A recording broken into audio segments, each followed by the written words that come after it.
Hello guys, muling nagbabalik ang Baku Recaps. Ang ating ibubuod ngayon ay isang action drama mystery movie at ang pamagat nito ay Inuyashiki. Kung mahilig ka sa mga movies pero kapos sa oras ay bagay sa iyo ang channel na ito kaya mag-subscribe ka na. Si Ichiro Inuyashiki ay isang trabahador na ginagawa ang lahat ng kanyang makakaya para bigyan ng masaya at maayos na buhay ang kanyang pamilya. Kaso lang ay balasobas ang kanyang pamilya. Lahat ng ginagawa niya ay hindi nila pinasasalamatan at madalas din ay bastos ang pagsagot nila sa kanya. Bagong lipat ang pamilyang ito para magsimula ng bagong yugto ng kanilang buhay. Natuwa ang kanyang mga anak na sila Mari at Takeshi nang makita ang malaking bahay. Pinasok nila ang bahay at tinaboy ng may-ari. Ang bahay pala nila ay ang maliit na bahay sa likod nito.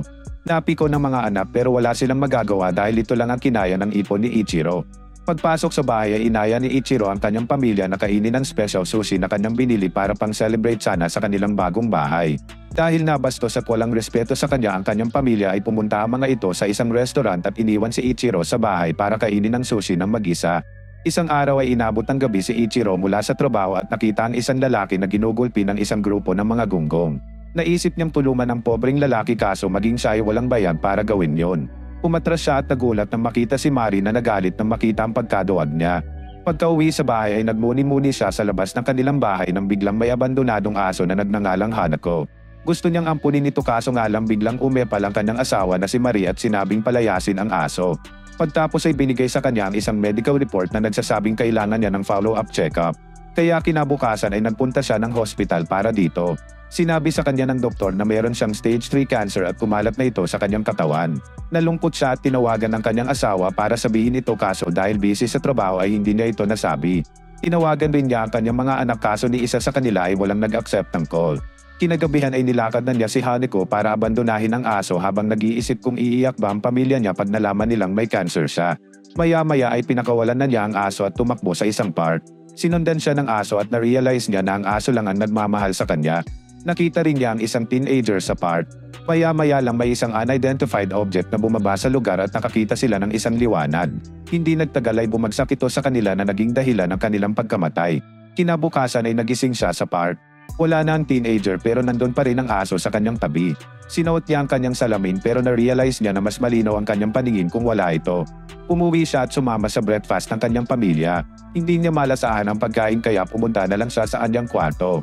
Doon ay biglang naging armas ang kanyang braso at isinuka nito ang kanyang kinaing pagkain. Di nagtagal ay unti-unti nang na-discover ang mga pagbabago sa kanyang katawan. Kabilang na dito ang pagiging fully robotic ng kanyang katawan. Ang maliwanag na ilaw pala na nakita nila sa park ay mga aliens na nagland sa park at aksidenteng nadaganan sila at napatay. Dahil mabuti ang mga aliens ay binuhay nila ang dalawa at pinalitan ng robotic parts ang kanilang nasirang katawan.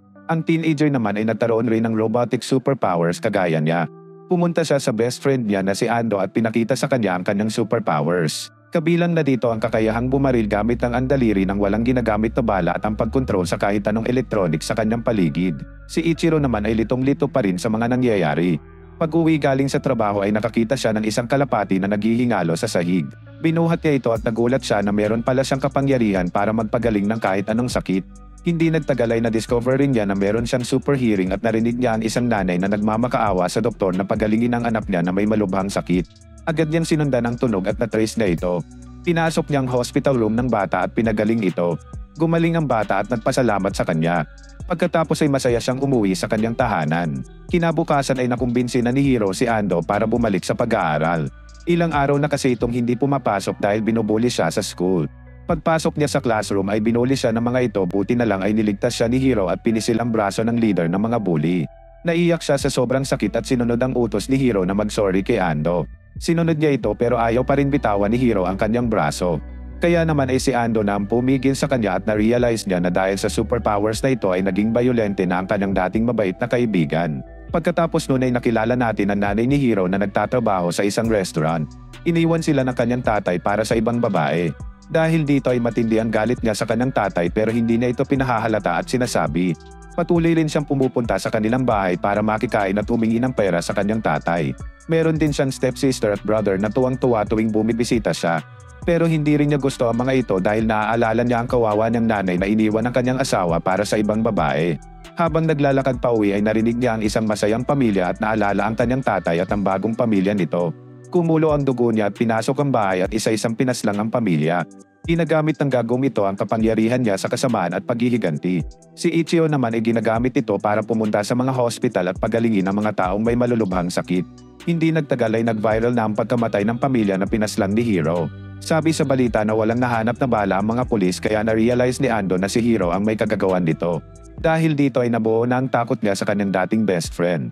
Maya-maya ay nagkita ang dalawa at inalok siya ni Hiro ng pera galing sa hinap ng ATM. Tumanggi siya at sinabing ayaw na niyang makipagkaibigan sa kanya. Walang emosyon na tinanggap ni Hiro ang lahat at nakakasurpresa na hindi na pinaslang si Ando. Pagka-uwi ay sinabi sa kanya ng kanyang nanay na meron siyang cancer at nagyakapan ng dalawa. Umiyak si Hiro at nangakong hindi siya mamamatay. Sa bahay naman ng mga Inuyashiki ay nagkagulo ang lahat. Dahil gusto ni Mari na pasamain pa lalo ang loob ng kanyang tatay ay binunyag niya na si Takeshi ay namumupit samantalang si Mari naman ay nakikipag-alam na sa ibang lalaki. Gayunpaman ay nangako si Ichiro na puprotektahan niya ang kanyang pamilya kahit anong mangyari. Pinagtawanan lang siya ng mga ito. Kinagabihan ay napuno siya at umiyak. Dahil sa super hearing ay narinig niya si Ando na nagdadasal sa Diyos na sana may pumigil kay Hiro sa kanyang pagpatay ng mga inosente. Na-curious si Ichiro at pinuntahan siya. Nag-usap ang dalawa at nalaman nila na pareho pala sila ng superpowers ni Hiro. Ang kaibahan lang ay mas magaling gumamit sa kanya si Hiro. Nag-team up ang dalawa at nag-strategize kung paano tatalunin si Hiro. Kinabukasan ay nagkita ang dalawa at nag-practice si Ichiro kung paano gamitin ang baril. Nahirapan siya pero matapos ang maraming beses ay nagawa niya ito. Samantala sa hospital ay nagulat naman ang doktor at si Hiro na nawala ng cancer cell sa katawan ng kanyang nanay. Hindi alam ni Hiro na may ganun pala siyang kapangyarihan. Masayang naglakad pa uwi ang dalawa at nagulat nang may mga pulis na pumilibot sa kanila. Suspect na pala si Hiro sa nangyaring murder. Na-corner si Hiro pero dahil nasa kanyang superpowers ay nakatakbo siya. Nakapatay rin siya ng 3 pulis hanggang sa tuluyang lumipad paalis. Malinaw na ngayon sa mga pulis na siya ang killer. Kinabukasan ay balitang-balita na sa buong Japan na siya ang killer. Nagkalat ang wanted pictures niya kung saan-saan. Sa tulay ay natagpuan siya ni Shion. Isang babae na matagal nang may trust sa kanya at halos naging stalker na rin siya kakabuntot sa gwapong binata. Kahit na murderer ay tinulungan pa rin niya si Hiro na taguan ang mga pulis at pinatuloy sa kanyang tahanan kasama ang kanyang lola. Samantala si Hiro naman ay na-master na ang pagbaril gamit ang daliri. Natuklasan din nila na kahinaan pala nila ang sodium water at isinusuka ng katawan nila ito kung makakainom. Habang nagtatago ay kumonek si Hiro sa antena ng TV at napanood na ang nanay na pala niya ang hinaharas at tina-target ng media. Binubuli ang nanay niya at binabastos sa internet. Nakonsensya si Hiro at naiyak dahil kasalanan niya ang lahat pero nadamay ang kanyang nanay. Maya-maya ay may flash news na dumating at napanood niya na binalitang nagpatiwakal ang kanyang nanay dahil sa stress at konsensya. Nagulat si Hiro at napalitan ang kanyang konsensya ng matinding galit. Nanako siya na papatayin niya ang lahat na bumastos at nangharas sa kanyang mahal na ina. Dahil nga robot siya at konektado siya sa internet ay madali niyang nahanap ang mga ito. Na-discover niya na pwede pala niyang gamitin ang kanyang baril gamit ang internet. Binaril niya ang mga nangbuli sa kanyang nanay gamit ang kanilang computers at mga smartphones. Kinagabihan ay pinakita niya kay Shion ang kanyang robotic arm at sinabi na hindi na siya normal na tao. Gayunpaman ay bulag pa rin sa pag-ibig si Shion at tinanggap siya. Nanako si Hiro na puprotektahan niya ang bago niyang girlfriend.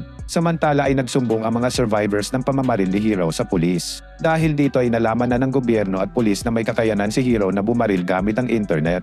Sa bahay naman ni Shion ay hindi nila napansin na napasok na pala sila ng special force at nakapalibot rin sa buong apartment.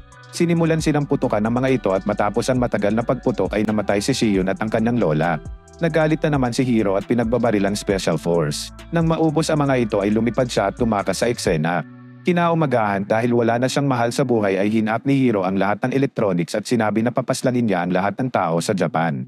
Pagkatapos nun ay sinimulan na niyang retratin ang mga tao gamit ang computers, smartphones, billboards at iba pang digital screens. Nakaisip naman sila Ichiro ng plano at hinak rin nila ang screens ng taong bayan at sinabi na patayin ang kanilang gadgets para hindi sila maputukan ni Hiro. Sumunod ang taong bayan. Dahil dito ay na-realize ni Hiro na meron palang ibang tao na kagaya niya. Gayunpaman hindi siya natinag at imbis na baril ay ginamit na niya ang missiles ng kanyang katawan para pasabugin ang mga building sa paligid kasama ang mga tao sa loob nito. Dahil dito ay sumugod na si Ichiro at tinunton ang location ni Hiro. Nakita niya ang gagong binata at nagbakbakan ang dalawa. Sinubukan ni Ichiro na kausapin at pakalmahin si Hiro kaso hindi siya natinag. Natuloy ang bakbakan at walang kahirap-hirap na natalo ang ating bida. Sa kalagitnaan ng laban ay sinubukan ni Hiro na uminom ng tubig dahil ito ang gasolina ng kanilang katawan. Pinigilan siyang uminom ni Ichiro at binaril ang bote. Nakita niya ang tubig na baho ni Ichiro at kinuha ito at ininom. Natuloy ang laban hanggang sa lumabas ang dalawa sa atmosphere ng planeta. Bugbog sarado ang ating bida at nang papatayin na siya ni Hiro ay biglang nag-malfunction ang katawan niya at isinuka ang tubig na ininom niya. Sodium water pala ang nainom niya. Pinasabog siya ni Ichiro at bumaba pabalik ng Earth para sagipin ang mga tao mula sa buildings na pinasabog ni Hiro. Narinig niya ang iyak ni Mari at pinuntahan ito. Nakita niya naghihinalo na ang kanyang anak kaya dali niya itong pinagaling nang biglang sumulpot na naman si Hiro na buhay pa pala. Nalaman niya na anak niya ang babae. Nagbakbakan na naman ang dalawa at madali pa ring nabugbog si Ichiro. Nabaril din ang kanyang anak. Binitbit ni Hiro si Mari at nilaglag sa building. Sa galit at desperasyon ay ginamit ni Ichiro ang full power ng kanyang makinarya. Nagbanggaan ang dalawa at madali niyang nabasag ang katawan ni Hiro. Agad siyang tumalon sa building para sagipin si Mari. Buti na lang ay mabilis siya at nasagip ang babae. Pinagaling niya ito at nakita ni Mari ang kanyang ama. Nagbago ang pananaw niya dito at namangha sa kanyang tatay na agad na sinagip ang iba pang biktima ng pagsabog. Sa huling eksena ay makikita natin na nirerespeto na si Ichiro sa kanilang tahanan. Naayos na rin kahit papaano ang kanilang pamilya at nagkakaroon na ng pagmamahal si Mari para sa kanyang ama na binastos niya sa mahabang panahon.